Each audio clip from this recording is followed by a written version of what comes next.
여러분, 비행기가 날개가 2개가 있어요. 왜 날개가 2개 있는지 아십니까? 균형을 잡기 위해서. 이건 2번째고요. 첫 번째는 비행기가 날개가 없으면 날지를 못해요.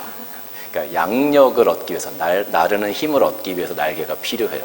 그런데 2개가 필요한 이유는 그건 균형을 잡기 위해서예요. 균형을 잡기 위해서. 균형을 잡지 못하면 비행기가 날 수 없습니다. 한쪽 방향으로 이렇게 휘어지게 되죠. 우리가 종이 비행기를 만들어서 날릴 때도 균형이 안 맞으면 비행기가 자꾸 이렇게 꼬꾸라져요. 그래서 균형을 잡는 것이 굉장히 중요합니다. 우리가 살아가면서 건강을 챙길 때도 항상 균형 있는 영양소를 섭취해야 합니다.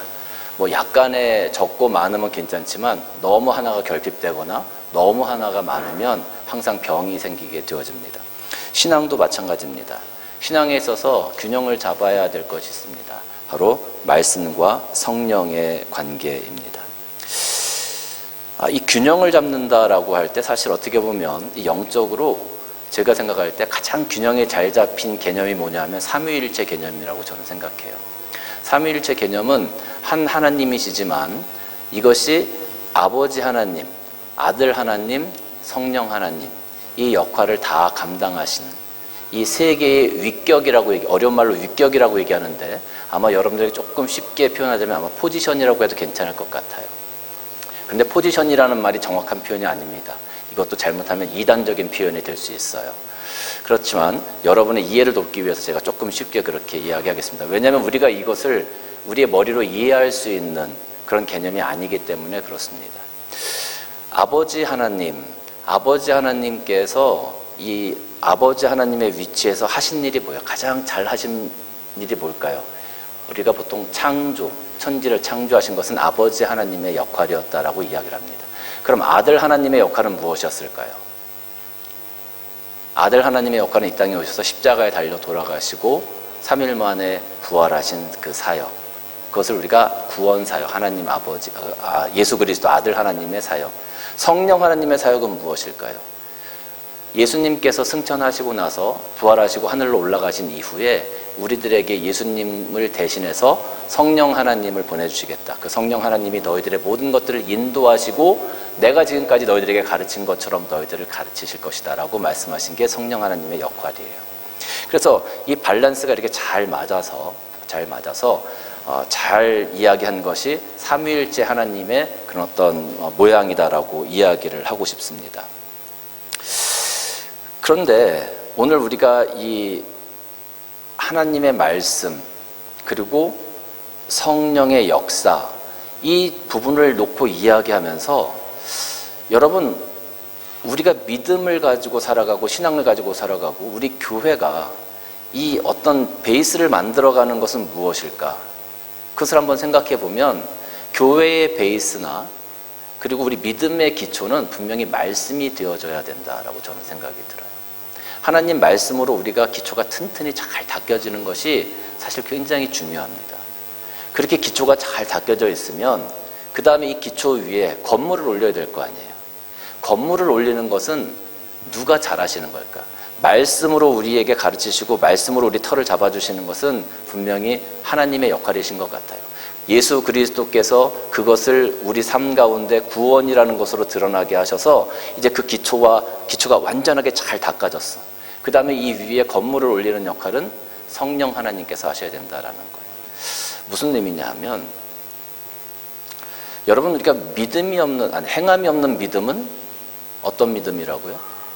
죽은 믿음이다라고 우리가 얘기를 해요.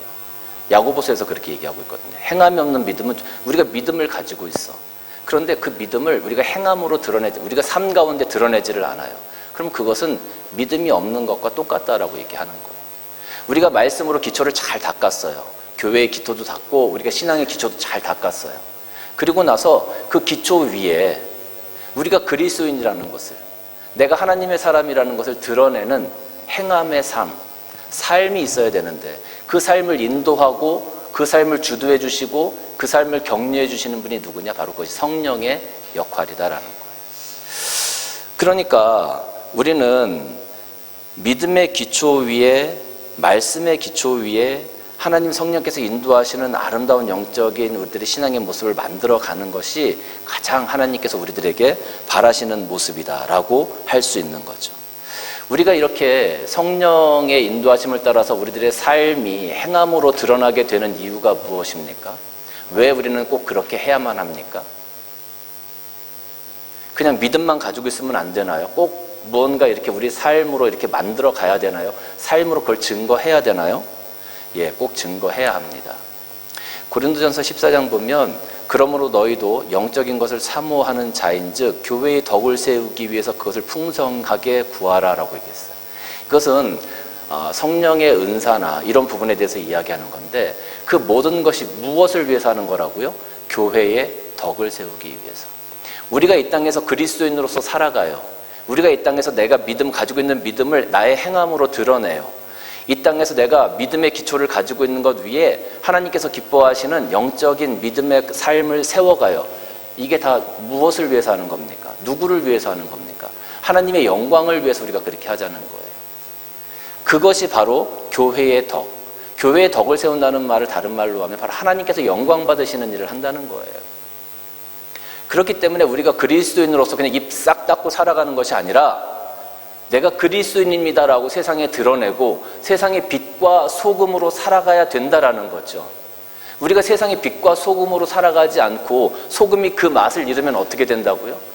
그냥 땅에 버려져 밟힐 뿐이라고 예수님께서 말씀하시잖아요. 그래서 우리 그 믿음의 기초 위에, 말씀의 기초 위에 항상 성령께서 인도하시는 그 믿음의 아름다운 영적 건물들, 영적 신앙을, 영적 삶을 쌓아가야, 만들어가야 되는 것입니다. 그러면 오늘날 우리 교회들이 정말로 그런 어떤 믿음의 균형들을 잘 맞춰서 믿음의 베이스 위에 아름다운 영적인 믿음과 하나님께서 기뻐하시는 그런 삶을 잘 쌓아가고 있을까? 잘 쌓아가고 있을까? 우리는 보통 이렇게 얘기합니다. 삶이 변해야 된다. 그런 말 많이 들어보셨죠? 삶이 변해야 된다. 우리의 삶이 예배가 되어져야 된다. 많이 들어보셨죠? 삶이 변해야 된다. 예배가 되어야 된다. 그런데 우리 삶이 변하고 우리 삶이 예배의 자리가 되어져 가고 있습니까? 여러분의 삶은 예배의 자리고 여러분의 삶은 여러분들이 신앙생활 하시면서 많이 변했습니까? 하나님 앞에서?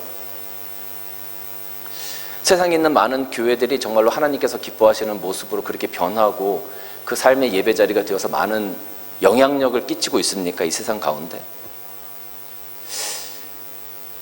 저는 그것이 잘 안 되는 것 같아요. 그래서 참 마음이 아프고 안타깝습니다. 마음이 아프고 안타까워요. 그런데 왜 우리가 이렇게 변하지 않을까요? 왜 우리가 이렇게 변하는데 어려움을 느낄까요? 아까 우리가 말씀의 기초는 우리가 있다고 했어요. 그 위에 우리가 쌓아가는 성령의 인도하심을 받아서 영적인 믿음의 삶을 만들어가는 것에 대해서 우리가 어려움을 느껴요. 왜? 우리가 성령께서 뭔가 하신다고 하면 그 부분에 대해서 조금 거부감이 생기기 때문에 그래요. 여러분 이게 무슨 말이냐 하면 우리가 보통 말씀으로 우리가 믿음을 지켜오고 말씀으로 지금까지 하나님께 영광 돌리고 말씀 가운데 변화되어야 된다라고 얘기했어요. 우리 특별히 보수적인 장로교에서는 더욱더 그랬습니다. 저도 장로교 소속입니다만은.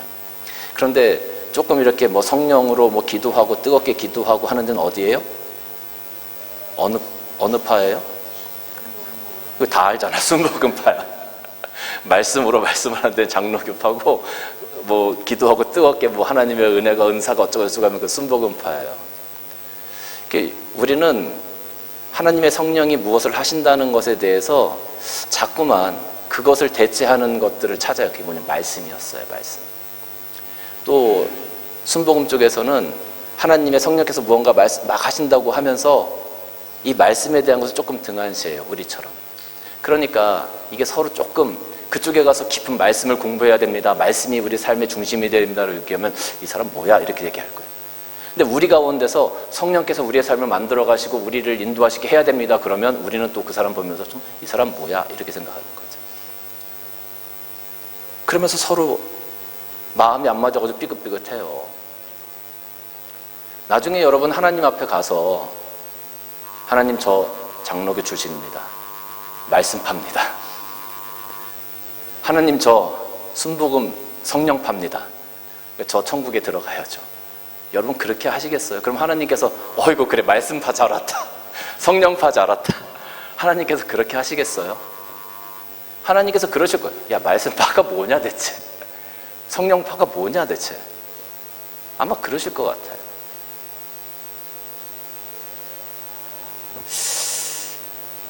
제가 고등학교 다닐 때 저희 반에 한 50명 정도의 학생들이 있었습니다. 50명 정도의 학생들이 있었는데 같은 교실이니까 선생님이 들어오셔가지고 수업을 하세요. 같은 교실 안에서 같은 학교에서 같은 선생님에게 수업을 배웠어요. 그런데 제 친구들이 아주 공부를 열심히 했습니다. 저하고 같이 다녔던 친구들이 열심히 공부를 했는데 저도 열심히 같이 공부했어요. 그런데 저는 한 4시간 공부하고 나서 한 4시간 정도 공부했으니까 이제 1시간은 놀아도 되겠지 이렇게 생각을 했고, 제 친구들은 4시간 공부하고 안 놀고 계속 공부하는 거예요. 그러면서 저한테 야 너 그러면 안 돼. 지금 고2, 고3인데 공부해야지. 지금 놀 시간이 어딨어. 맨날 저한테 그랬어요.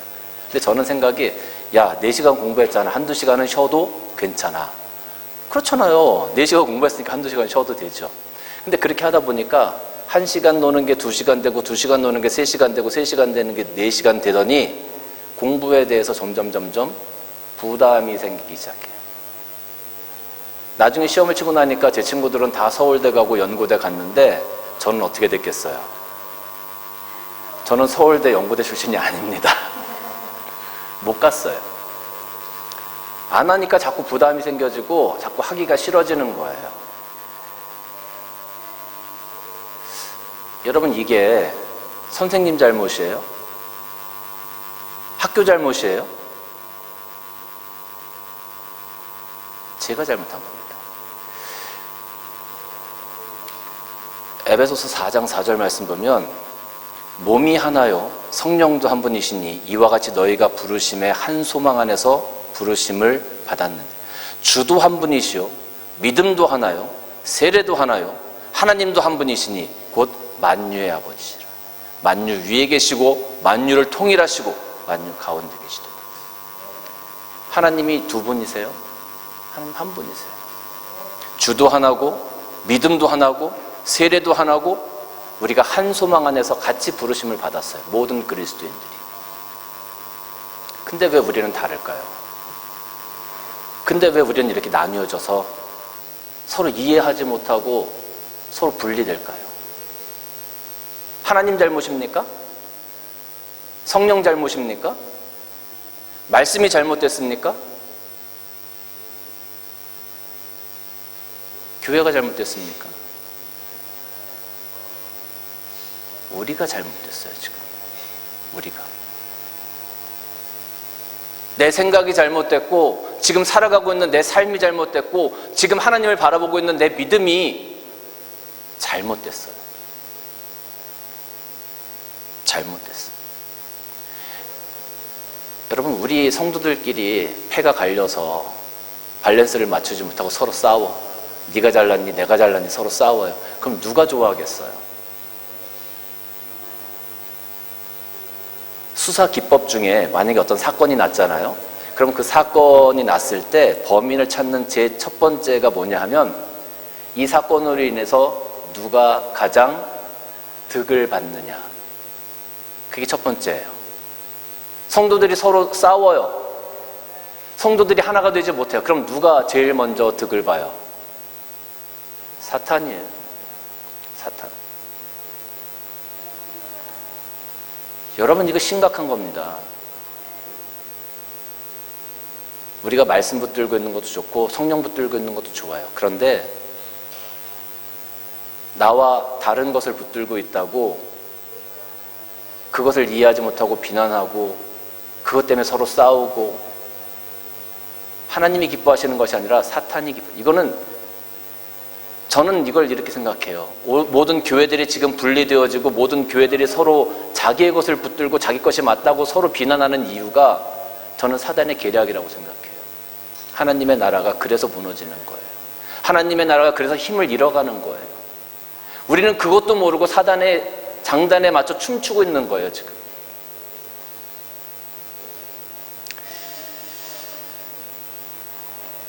여러분, 왜 우리는 성령의 역사, 우리 입장에서 얘기하는 겁니다. 우리는 성령파예요, 말씀파예요? 둘 다는 가장 이상적인데 지금 현재 우리 위치는 성령파예요, 말씀파예요? 말씀파야. 우리는 말씀파. 그렇잖아요? 그러니까 봐. 근데 왜 우리는 성령의 역사나 성령의 충만이나 성령의 은사에 대해서 거부감이 있을까요? 왜?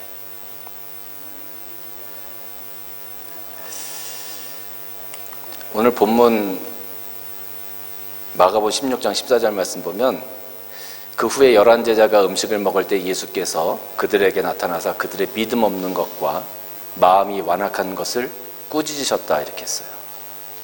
왜냐하면 자기가 살아난 것을 본 자들의 말을 믿지 않음이라라.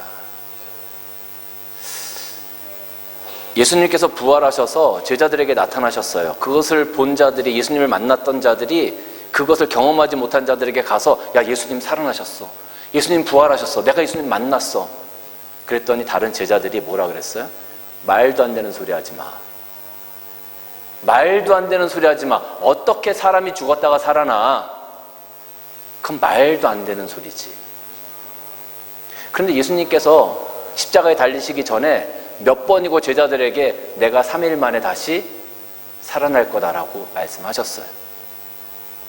제자들이 못 믿는 거죠. 그리고 예수님이 살아나셨음에도 불구하고 그를 깨닫지 못하는 거예요. 그래서 부인하는 거예요. 말이 안 된다는 거죠. 말이 안 된다. 여기 14절 말씀 중간에 보면 그들의 믿음 없는 것과 마음이 완악한 것을 꾸짖으셨다 그랬어요. 예수님이. 완악한 것. 이것을 그 헬라어 포용된 그 사전의 다른 의미가 뭐냐면 완고하다. 그리고 무뎌지다라는 의미가 있어요. 무뎌지다. 그러니까 이 제자들이 예수님의 말씀에 대해서 무뎌졌어요. 예수님의 말씀을 계속 상고하고 예수님의 말씀을 마음에 품고 예수님께서 기뻐하시는 말씀을 붙들고 살아가야 되는데 그것에 대해서 무뎌지는 거예요. 예수님 돌아가셨으니까 다 끝났다고 생각한 거예요. 더 이상 예수님의 말씀을 의지하지 않게 된 거예요. 그러면서 그들이 점점 마음이 무뎌지고 완고하게 되었어요. 민감하지 못하게 되었어요. 그러니까 예수님 말씀에 대해서도 거부감이 생기기 시작하는 겁니다. 여러분, 우리가 성령에 대해서 이야기하는 것이 말씀을 중심으로 하는 우리 교회에서는 사실 조금 성령보다 말씀으로 변화되어지자, 성령으로 변화되어지자, 이 말보다 말씀으로 변화되어지자가 훨씬 더 우리에게 설득력이 있어요. 더 친근하게 다가와. 왜? 우리는 말씀이니까. 근데 성령이 하는 그 부분을 우리가 놓치고 있으면 비행기 날개가 있는데 이쪽은 온전하고 이쪽은 반밖에 없는 거예요. 우리 삶이 변하기 위해서 성령께서 역사해 주셔야 되는데 우리 삶이 변하지 않는 거예요. 성령의 역사가 우리 삶 가운데 나타나지 않으니까. 여러분,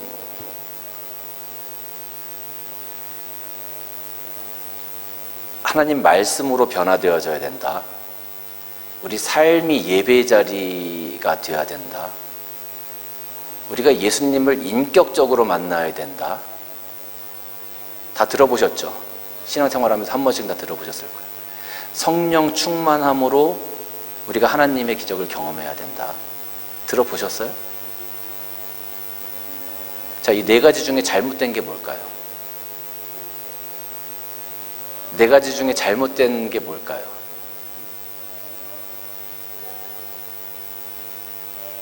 그럼 네 가지 중에 조금 우리 마음에 거부감이 오는 건 뭘까요? 아마 우리 마음에 조금은 약간의 거부감이 있는 건 네 번째가 될 수 있을 것 같아요. 그런데 놀라운 사실은 이 네 가지가 다 같은 의미라는 거예요. 다 같은 의미라는 거예요. 다 같은 뜻이라는 거예요. 근데 우리는 왜 성령 이야기만 나오면 조금 거부감을 느끼게 될까요? 우리의 마음이 무뎌져서 그래요. 성령에 대해서. 성령이라는 단어를 사용하지도 않고 자꾸 무뎌져서.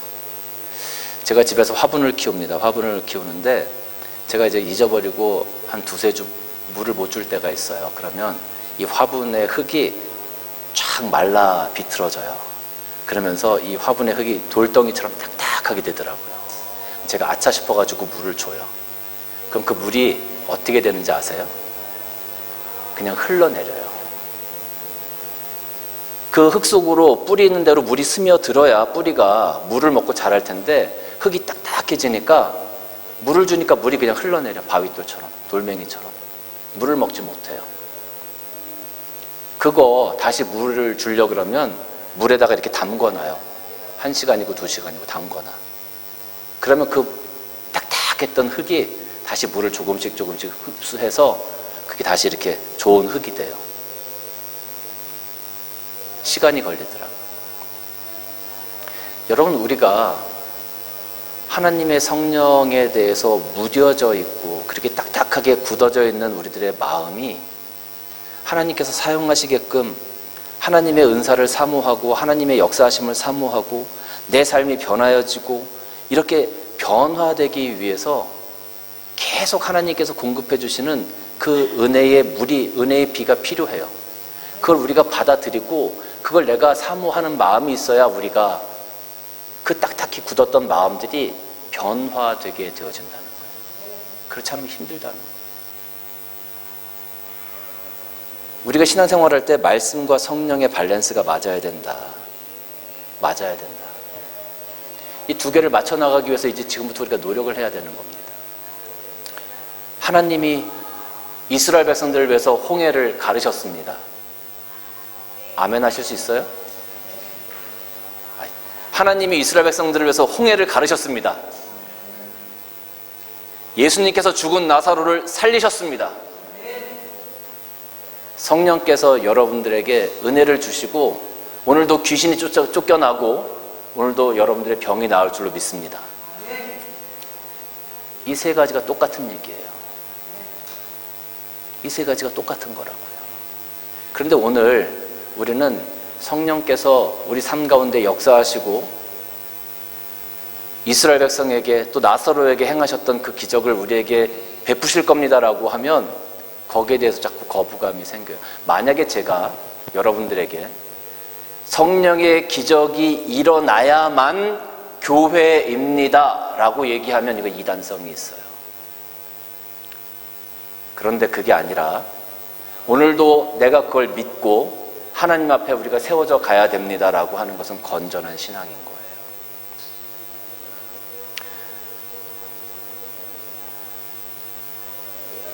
많은 목사님들이 설교하실 때 그렇게 설교하세요.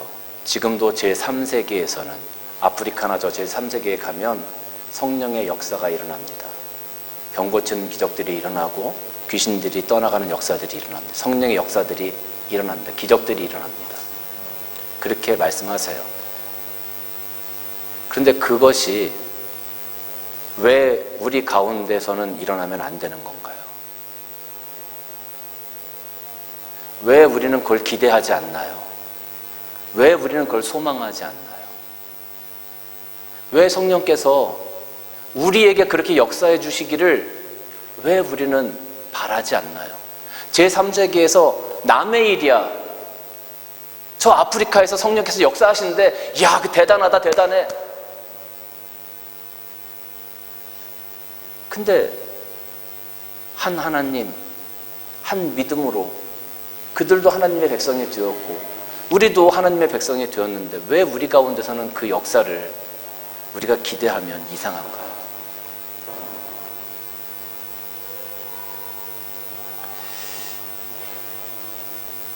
오늘날 우리는 이성의 시대에 살고 있습니다.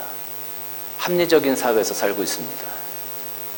누군가 귀신을 이야기하고 기적을 얘기하고 은사를 얘기하고 방언이 나왔다라고 얘기하면 이상하게 쳐다보는 시대에 살고 있어요. 지금 이 시대가 우리가 하나님의 성령을 바라보도록 놔두지 않는 시대가 되었어요. 우리는 그 시대 속에 살고 있기 때문에 자꾸 성령에 대해서, 성령의 역사에 대해서 이야기하는 것조차도 어려워하는 거예요. 부담을 느끼는 거예요. 내가 바보스럽게 느껴지는 거야. 다른 사람들은 다 그렇지 않은데 내가 혼자 하나님의 성령을 기대한다? 하나님의 은혜를 기대한다? 하나님께서 은사를 주신다? 하나님의 성령이 뭔가 기적을 이루어 가신다? 받아들이기가 너무 힘든 거예요. 내 머리로.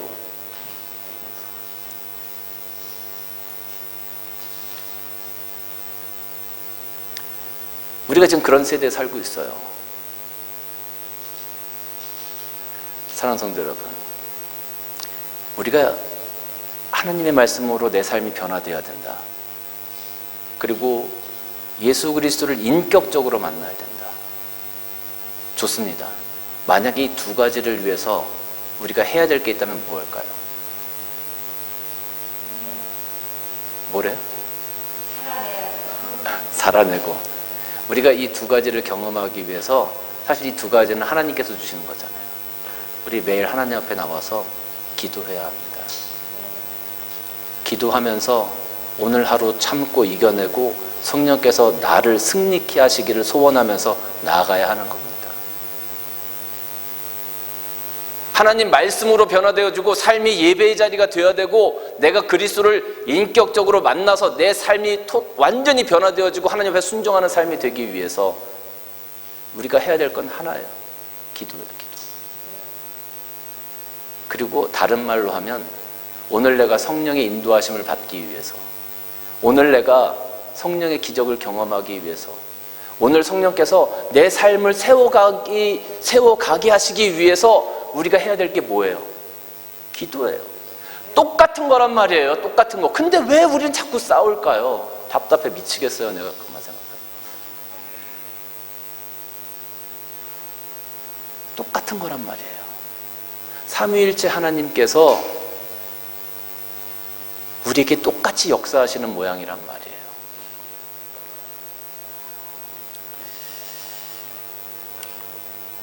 제가 이 성경 구절을 읽을 때마다 그래 뭐 그렇지 라고 이렇게 넘어갔었어요.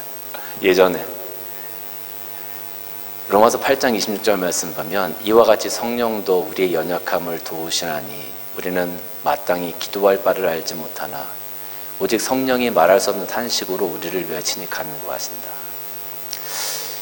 제가 한 달 전쯤에 이 말씀을 보는데 이 말씀이 새롭게 저에게 해석이 되는 거예요.